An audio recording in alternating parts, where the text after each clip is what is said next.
Welcome to Crimson Guitars, welcome to the MF kit build, where I take a great kit guitar that we made here at Crimson Guitars and make it awesome. I hope you're enjoying the process. If you haven't seen the earlier videos, go back and check them out and watch it sequentially. And you can win the guitar if you're watching this live. Thanks for watching. Goodbye. That felt like an outro, not an intro. It was supposed to be an intro, not an outro.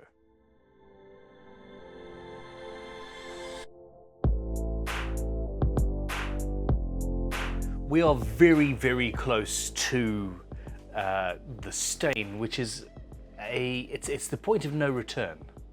No, wait, that's cutting great big holes in a body, isn't it? And filling them with aluminium and steel and stuff. Anyway, we're very near the stain. I'm going over the entire instrument, and with a fine-tooth comb, I've been downstairs, done a lot of sanding with a random orbital, which is, it's one of those tools. It doesn't take up very much room. It is absolutely essential as far as I'm concerned. Hand sanding an entire guitar is not fun. And whether you're a professional or a hobbyist, you don't really want to spend multiple hours doing something that you can do relatively rapidly. But anyway, what I'm going to do is something that we use in the production department downstairs. We have started finishing the bodies, even when it's a set neck with a glued neck. We've started doing all of the staining and a lot of the oiling before we actually glue the neck in. And that allows us, if there is any glue spurge, it's easy to clean because it's already finished. And then once that's done, we'll put the last few coats of finish. This is in particular for oil, obviously. Lacquer is a different process. And I'm going to do that on this build. The neck, I am so excited about what I'm going to do on that neck. But that's in a video coming soon. Now I have some fine sanding and, well, a little bit of masking off. Now, tools. This guitar does have some nooks and crannies that are slightly problematic. And just folding a piece of sandpaper around your hand isn't necessarily the best way to do it. Now, is it? In this case, I have a little piece of maple that I've custom made with some points. There's a little bit of sandpaper on there. And this is allowing me to gently get in and fine sand these crevices.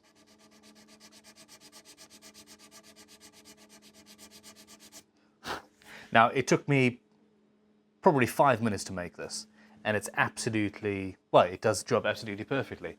I have started out cleaning up these bits and pieces using scrapers, but the final part of the job is this.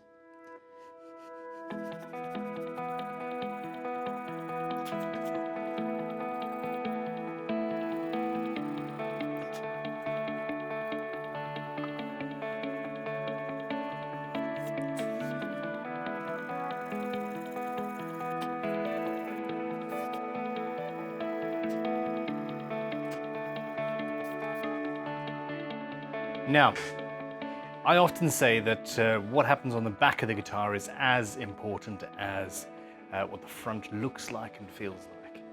And in this case, I'd almost forgotten that. We have an attractive instrument. That looks pretty cool. Lovely chamfers around the edge, etc. Actually, I'm not entirely sure if I'm going to fill that bevel join with, not fill it, but create an aluminium edge like on the sound holes here. However, other than that joint here, everything else is fairly standard, including a roundover. And I need to get rid of that roundover, and I need to do something with these control cavities. So the first thing I want to do is definitely take this bevel and this round over and turn it into a bevel. And in the same way as I did on the front, I want to create a bit of a waist effect. So the bevel will get bigger in the waist of the guitar. Just makes it look a little bit more attractive and interesting, shall we say. I should also create something a little bit more comfortable around the neck joint. So you can see I'm using this finger as the depth stop. The pencil moves as I need it to, and it's staying where I want it to. There we go. So I'm going to do that.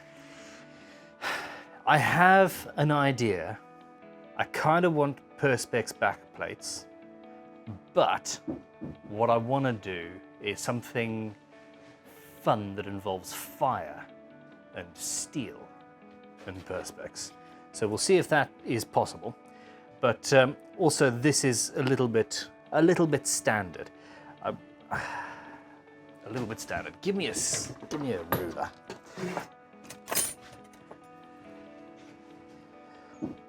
What I want to do.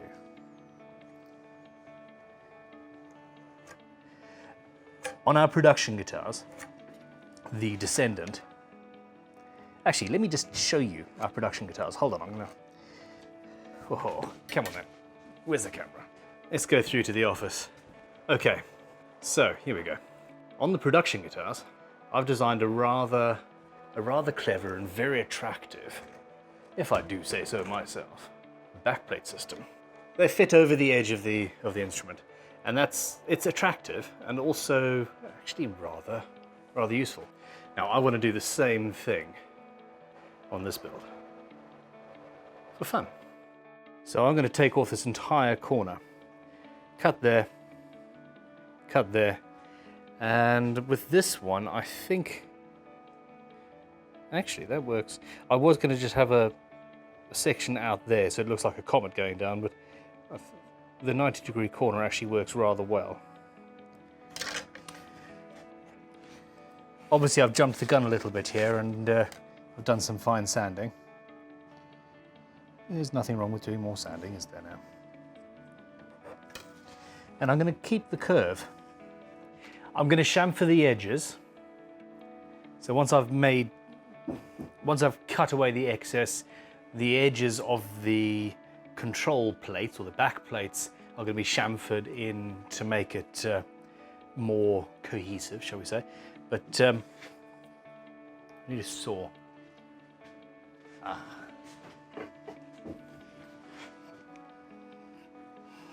Need a sharp saw.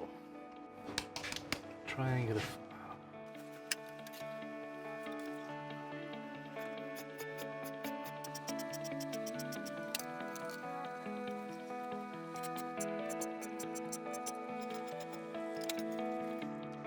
Let's see. Oh, by the way, well, there you are. Hello, hi. Past the point of no return. Absolutely.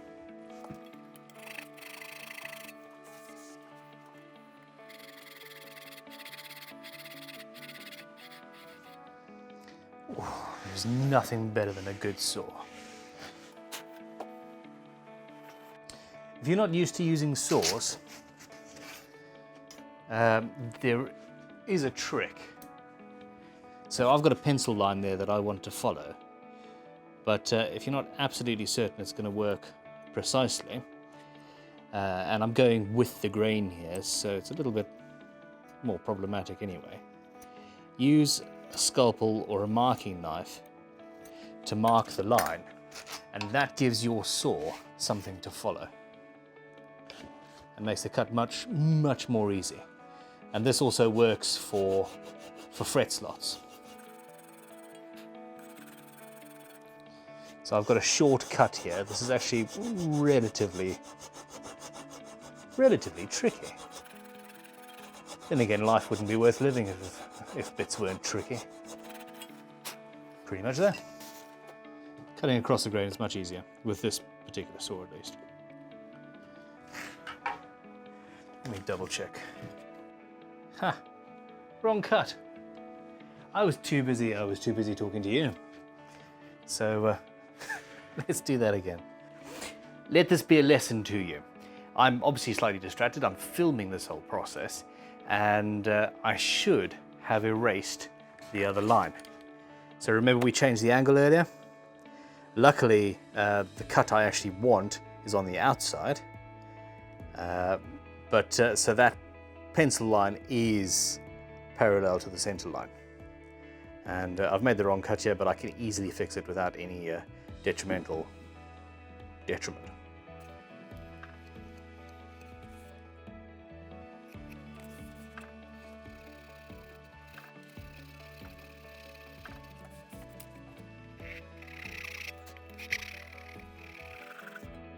I'm trying as much as possible with this build to keep it hand tool and not even power tool really. I suppose I've used the drill a few times, and of course the pillar drill. But where possible, I'm trying to avoid that. Now, this actually causes me a slight problem. To get the rest of this material removed, the best tool for the job is a router. Actually, the best tool is probably the router table to a certain extent, but you know, a machine router is the tool for the job. Now, it would take longer. It would take longer for me to do by hand. It would also probably scratch up the back, and I've already sanded this down to a fairly fine level, so I kind of want to avoid that. I am going to use a chisel and a mallet because, you know, that's pretty much what we've been doing thus far anyways, so I might as well. But yeah, as long as you understand, router would probably be best. Hell, even a slightly larger hand router would be better than just a chisel. Except I'm going right off the edge and just, yeah. Chisel. Mallet. Mallet. Giant ass chisel. Love this tool. Clamp. I need a clamp. Tiny chisel. Less than a millimeter. 2 inches. Size matters. Okay. Microfiber cloth. Sanding block with some soft leather in this case. And a clamp. And I do hope that this doesn't dent the guitar. I'm also being aware that I'm clamping bang in the middle because we do have sound holes and things to worry about. Now,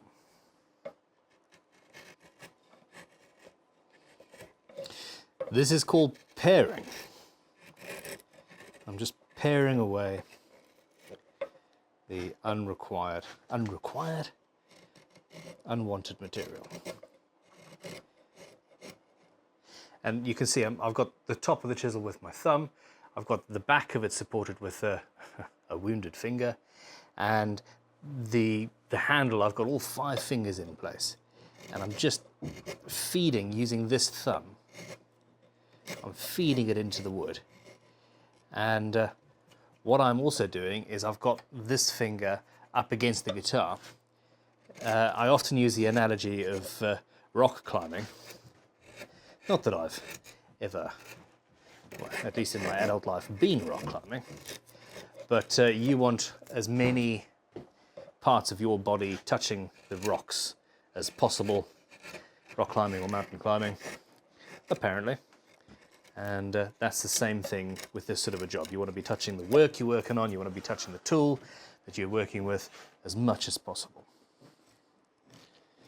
Now, to save any accidental damage, I'm going to chamfer away here and then see, oh, actually the grain's working rather well.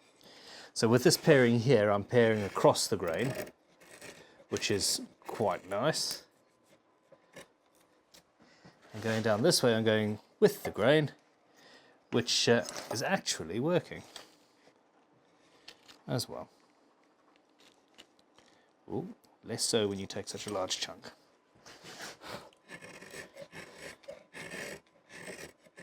Cross grain it is.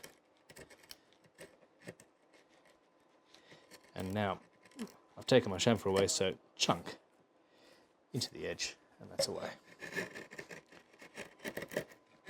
And chunk. Now you might be asking yourself why I'm using such a big tool. And well, you use what you're given, don't you? No, stability. There was a bad joke, Ben, bad joke. Should I refilm this? I can't be bothered. I'm using the largest chisel I currently have for stability's sake. Especially, I'm trying to flatten a relatively large surface, and the body of the blade is resting on what I've already leveled, thus allowing it to be level. If I was using, for example, this small chisel, one that would take me like, you know, that's 1/4 of an inch, 8 times longer. Yes, I had to work that out. I'm not good with numbers. It would take me a lot longer, but it's also would be a lot less stable. I would end up gouging at strange angles. With this, I'm taking a very large, flat surface in one shot. It's working kind of like a plane. I will use this 2-inch wide chisel for many, many tasks. A lot of them where it looks like overkill, but I love it.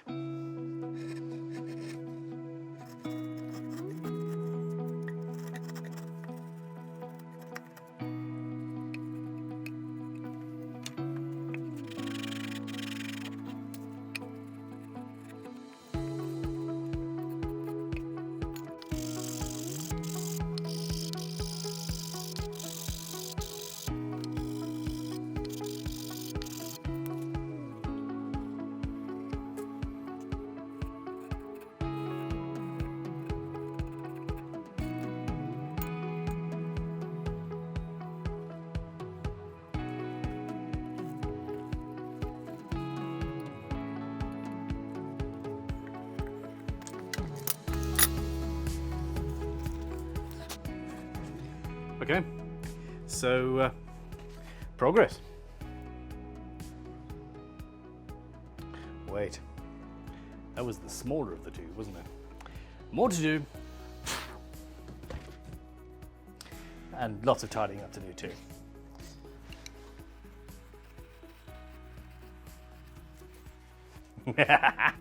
This is going to look so cool.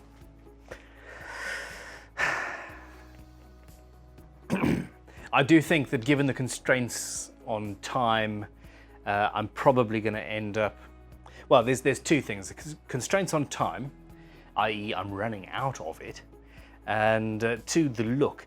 If I do what I was thinking with the perspex and the wire mesh, i.e. what I wanted to do was lay the stainless steel mesh down on top of a partially melted perspex, or possibly lay it down on the perspex and then heat it up so it fuses.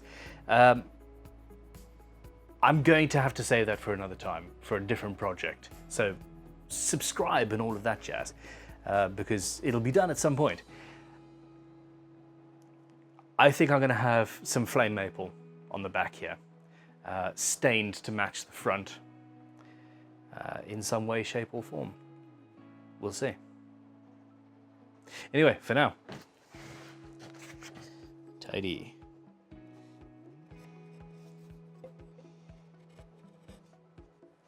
This chisel's too big. That chisel's too small. It's all right, I have many more.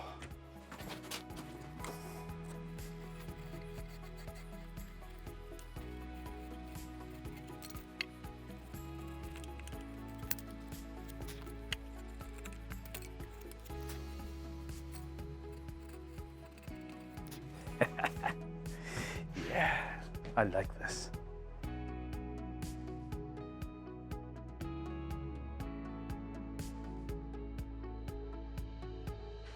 I love this.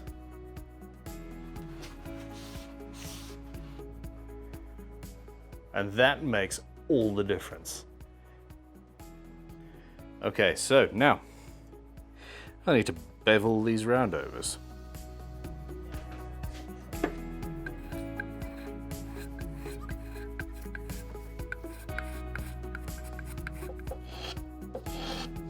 I would normally have this in a vise, but not at this stage of a build.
So, what do I do now? It's gonna be a set neck. I need something to clamp to. I need some space to clamp to, but I do want to get rid of that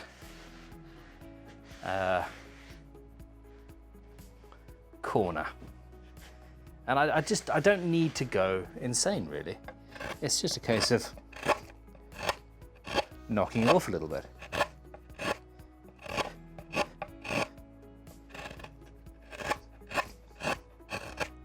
Back with the biggest chisel I could possibly use.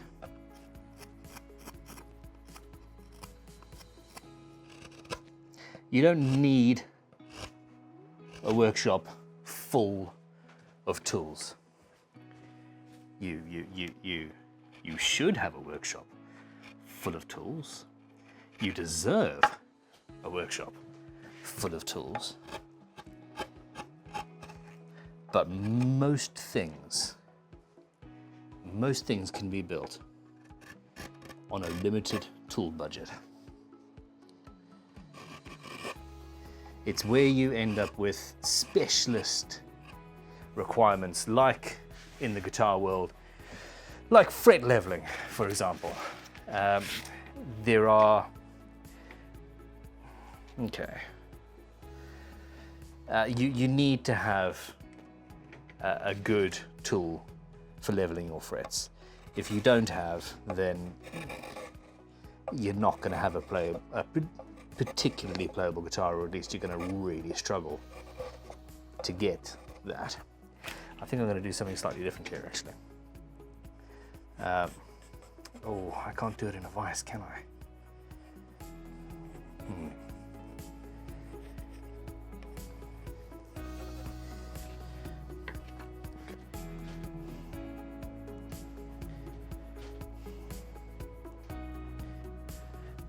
Will you go in? No, you go in. So to do that would require a whole load more sanding, and it's actually not necessary. So that's just a case.